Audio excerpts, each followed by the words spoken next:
پناہ مانگتی ہوں اللہ کی شیطان مردود سے۔ شروع اللہ کا نام لے کر جو بڑا مہربان نہایت رحم والا ہے۔ طٰہٰ۔ اے نبی صلی اللہ علیہ وسلم، ہم نے تم پر قرآن اس لیے نازل نہیں کیا کہ تم مشقت میں پڑ جاؤ، مگر ہر اس شخص کی نصیحت کے لیے نازل کیا ہے جو خوف رکھتا ہے۔ یہ اس ذات کا اتارا ہوا ہے جس نے زمین اور اونچے اونچے آسمان بنائے، یعنی رحمان، جو عرش پر جلوہ افروز ہوا۔ جو کچھ آسمانوں میں ہے اور جو کچھ زمین میں ہے اور جو کچھ ان دونوں کے بیچ میں ہے اور جو کچھ مٹی کے نیچے ہے، سب اسی کا ہے۔ اور اگر تم پکار کر بات کہو تو کیا ہے، وہ تو آہستہ کہی ہوئی اور نہایت پوشیدہ بات تک کو جانتا ہے۔ اللہ وہ معبود برحق ہے کہ اس کے سوا کوئی معبود نہیں، اس کے سب نام اچھے ہیں۔ اور کیا تمہیں موسیٰ کے حال کی خبر ملی ہے؟ جب انہوں نے آگ دیکھی تو اپنے گھر والوں سے کہا کہ تم یہاں ٹھہرو، میں نے آگ دیکھی ہے، میں وہاں جاتا ہوں، شاید اس میں سے میں تمہارے پاس انگارہ لاؤں یا آگ کے مقام سے اپنا رستہ معلوم کر سکوں۔ پھر جب وہ وہاں پہنچے تو آواز آئی کہ اے موسیٰ، میں تو تمہارا پروردگار ہوں، تو اپنے جوتے اتار دو، تم یہاں پاک میدان یعنی طویٰ میں ہو، اور میں نے تم کو منتخب کر لیا ہے، تو جو حکم دیا جائے اسے سنو۔ بے شک میں ہی اللہ ہوں، میرے سوا کوئی معبود نہیں، تو میری عبادت کیا کرو اور میری یاد کے لیے نماز پڑھا کرو۔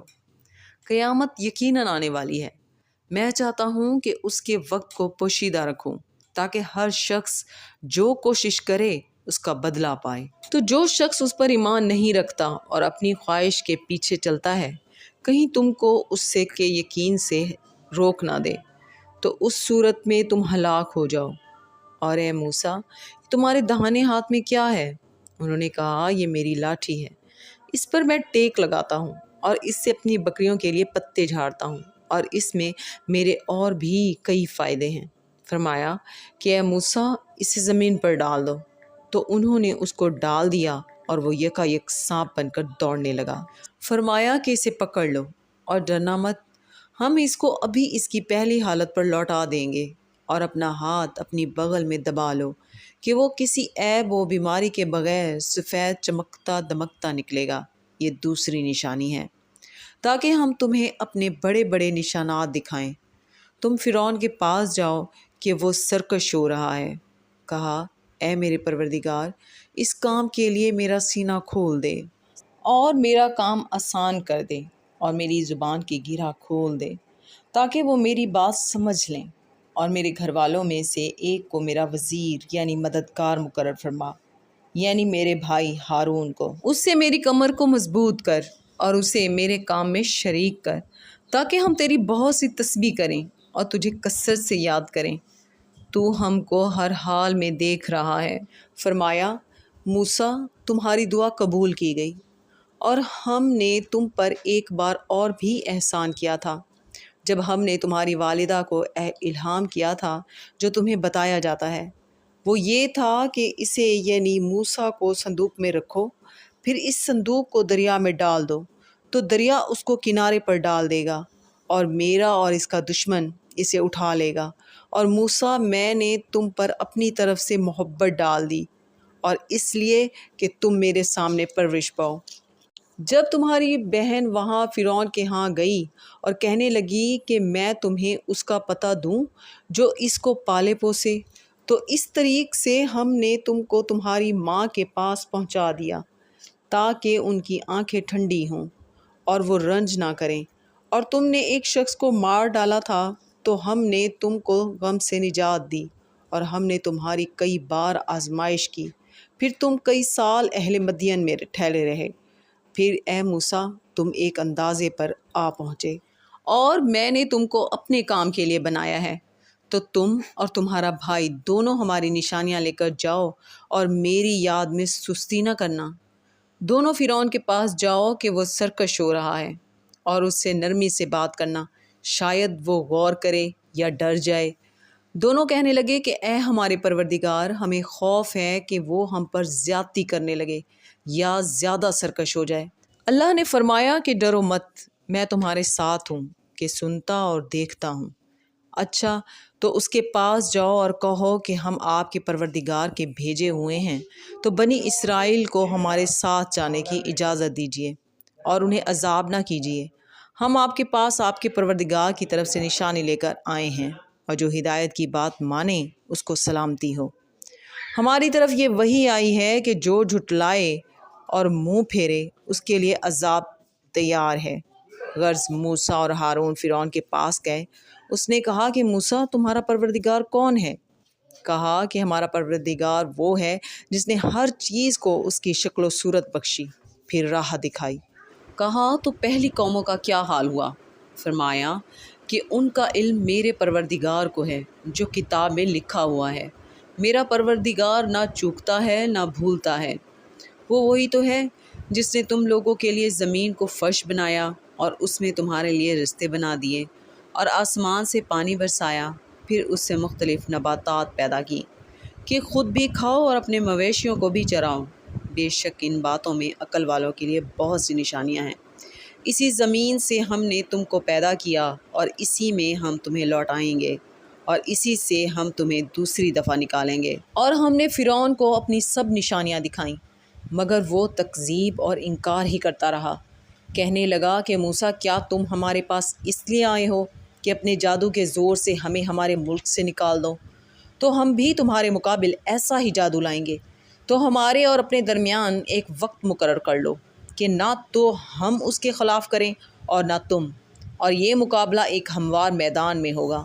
موسیٰ نے کہا کہ آپ کے لیے یوم زینت کا وعدہ ہے، اور یہ کہ لوگ اس روز دن چڑھے اکٹھے ہو جائیں۔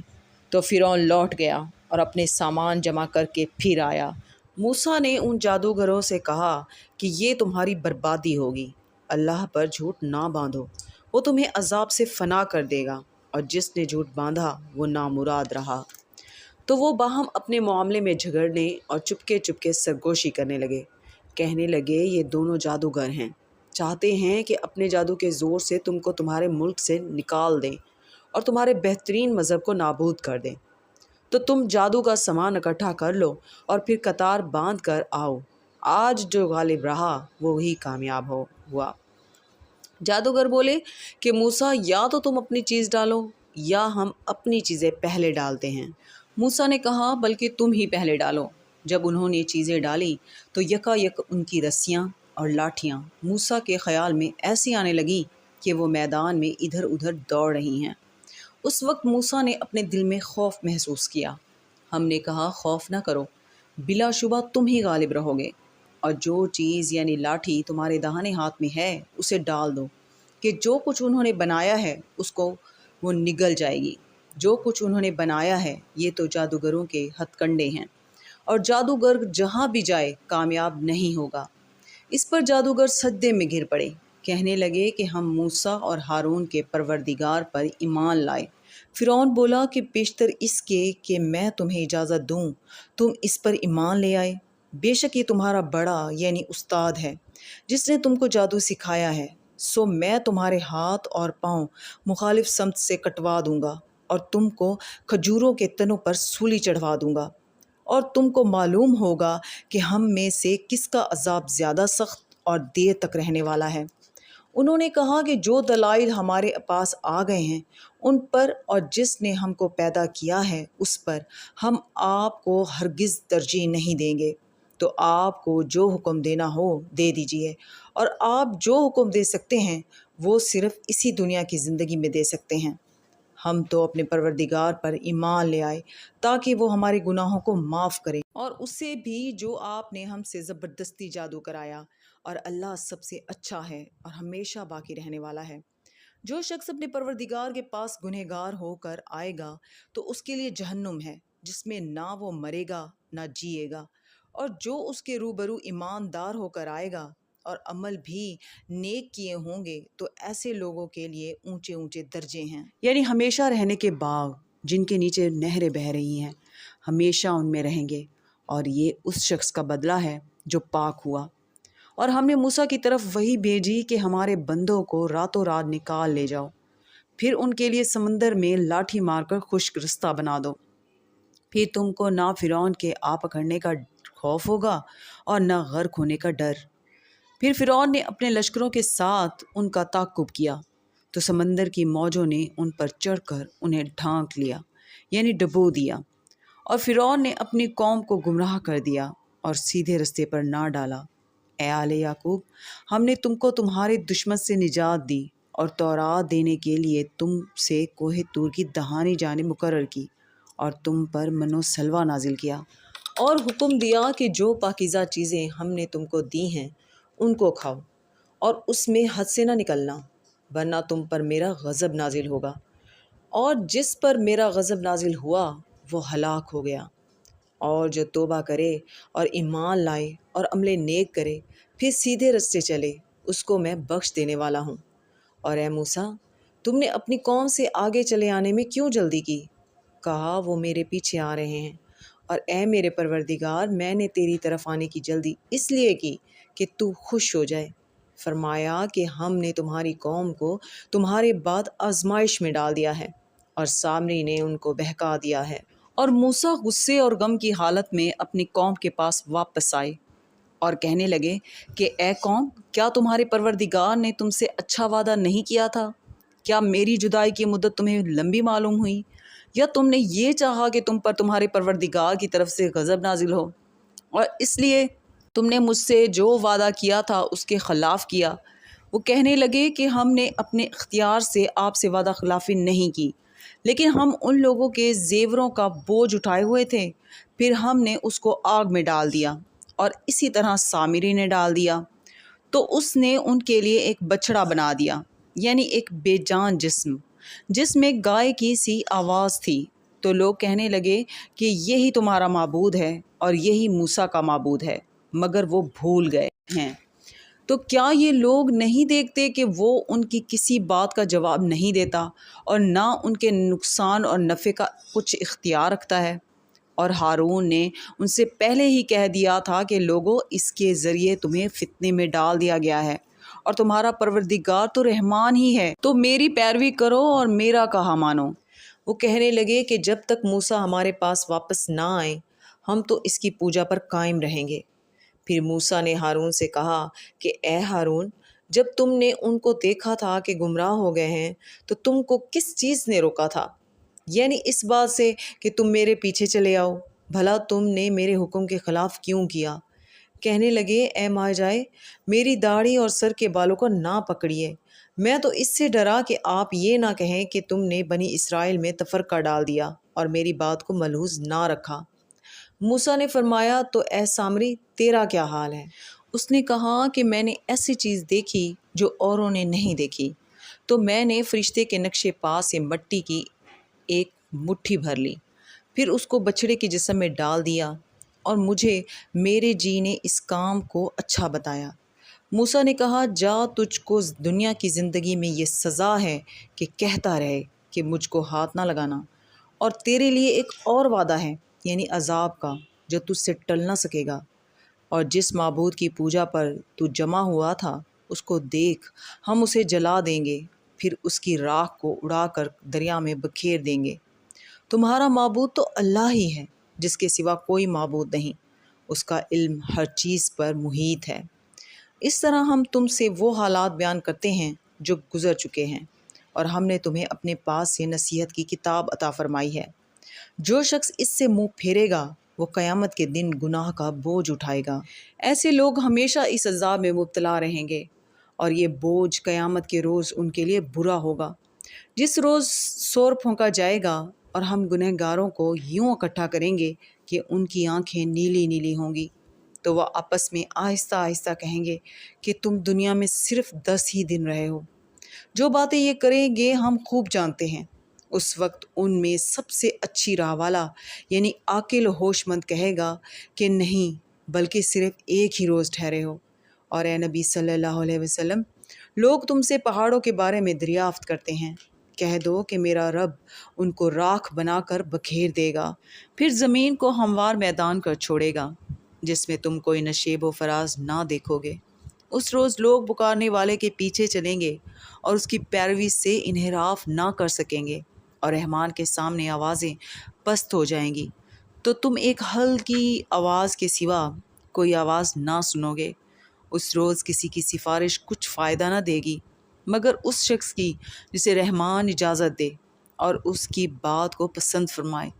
جو کچھ ان کے آگے ہے اور جو کچھ ان کے پیچھے ہے وہ اس کو جانتا ہے، اور وہ اپنے علم سے اللہ کے علم کا احاطہ نہیں کر سکتے، اور اس زندہ و قائم کے روبرو منہ لٹک جائیں گے۔ اور جس نے ظلم کا بوجھ اٹھایا وہ نامراد رہا، اور جو نیک کام کرے گا اور مومن بھی ہوگا تو اس کو نہ ظلم کا خوف ہوگا اور نہ نقصان کا۔ اور ہم نے اس کو اسی طرح کا قرآن عربی نازل کیا ہے، اور اس میں طرح طرح کے ڈراوے بیان کر دیے ہیں تاکہ لوگ پرہیزگار بنیں یا اللہ ان کے لیے نصیحت پیدا کر دیں۔ تو اللہ جو سچا بادشاہ ہے عالی قدر ہے، اور قرآن کی وحی جو تمہاری طرف بھیجی جاتی ہے اس کے پورا ہونے سے پہلے قرآن کے پڑھنے میں جلدی نہ کیا کرو، اور دعا کرو کہ میرے پروردگار مجھے اور زیادہ علم دے۔ اور ہم نے پہلے آدم سے عہد لیا تھا مگر وہ اسے بھول گئے، اور ہم نے ان میں ارادے کی پختگی نہ پائی۔ اور جب ہم نے فرشتوں سے کہا کہ آدم کے آگے سجدہ کرو تو سب سجدے میں گر پڑے مگر ابلیس نے انکار کیا۔ اس پر ہم نے فرمایا کہ آدم، یہ تمہارا اور تمہاری بیوی کا دشمن ہے، تو یہ کہیں تم دونوں کو بہشت سے نہ نکلوا دے، پھر تم تکلیف میں پڑ جاؤ۔ یہاں تم کو یہ آسائش ہے کہ نہ بھوکے رہو نہ ننگے، اور یہ کہ نہ پیاسے رہو اور نہ دھوپ کھاؤ۔ پھر شیطان نے ان کے دل میں وسوسہ ڈالا اور کہا کہ آدم، بھلا میں تم کو ایسا درخت بتاؤں جو ہمیشہ کی زندگی کا باعث ہو اور ایسی بادشاہت کہ کبھی زائل نہ ہو؟ اللہ فرمائے گا کہ ایسا ہی چاہیے تھا، تیرے پاس ہماری آیتیں آئیں تو تو نے ان کو بھلا دیا، اسی طرح آج ہم تجھ کو بھلا دیں گے۔ اور جو شخص حد سے نکل جائے اور اپنے پروردگار کی آیتوں پر ایمان نہ لائے ہم اس کو ایسا ہی بدلہ دیتے ہیں، اور آخرت کا عذاب بہت سخت اور ہمیشہ باقی رہنے والا ہے۔ تو کیا یہ بات ان لوگوں کے لیے موجب ہدایت نہ ہوئی کہ ہم ان سے پہلے بہت سے فرقوں کو ہلاک کر چکے ہیں جن کے رہنے کے مقامات میں یہ چلتے پھرتے ہیں؟ عقل والوں کے لیے اس میں بہت سی نشانیاں ہیں۔ اور اگر ایک بات تمہارے پروردگار کی طرف سے پہلے صادر اور جزائے اعمال کے لیے ایک میعاد مقرر نہ ہو چکی ہوتی تو نزول عذاب لازم ہو جاتا۔ بس جو کچھ یہ بکواس کرتے ہیں اس پر صبر کرو، اور سورج کے نکلنے سے پہلے اور اس کے غروب ہونے سے پہلے اپنے پروردگار کی تسبیح و تحمید کیا کرو، اور رات کی کچھ گھڑیوں میں بھی اس کی تسبیح کیا کرو، اور دن کے مختلف اوقات یعنی دوپہر کے وقت بھی، تاکہ تم خوش ہو جاؤ۔ اور کئی طرح کے لوگوں کو جو ہم نے دنیا کی زندگی میں آرائش کی چیزوں سے نوازا ہے تاکہ ان کی آزمائش کریں، ان پر نگاہ نہ کرنا، اور تمہارے پروردگار کی عطا فرمائی ہوئی روزی بہت بہتر اور باقی رہنے والی ہے۔ اور اپنے گھر والوں کو نماز کا حکم کرو اور اس پر قائم رہو۔ ہم تم سے روزی کے خواستگار نہیں بلکہ تمہیں ہم روزی دیتے ہیں، اور نیک انجام اہل تقوی کا ہے۔ اور کہتے ہیں کہ یہ پیغمبر اپنے پروردگار کی طرف سے ہمارے پاس کوئی نشانی کیوں نہیں لائے؟ کیا ان کے پاس پہلی کتابوں کی نشانی نہیں آئی؟ اور اگر ہم ان کو پیغمبر کے بھیجنے سے پیشتر کسی عذاب سے ہلاک کر دیتے تو یہ کہتے کہ اے ہمارے پروردگار، تو نے ہماری طرف کوئی پیغمبر کیوں نہ بھیجا کہ ہم ذلیل و رسوا ہونے سے پہلے تیرے احکام کی پیروی کرتے۔ کہہ دو کہ سب نتائج اعمال کے منتظر ہیں، سو تم بھی منتظر رہو۔ ان قریب تم کو معلوم ہو جائے گا کہ دین کے سیدھے رستے پر چلنے والے کون ہیں اور جنت کی طرف راہ پانے والے کون ہیں، ہم یا تم۔ صدق اللہ العظیم۔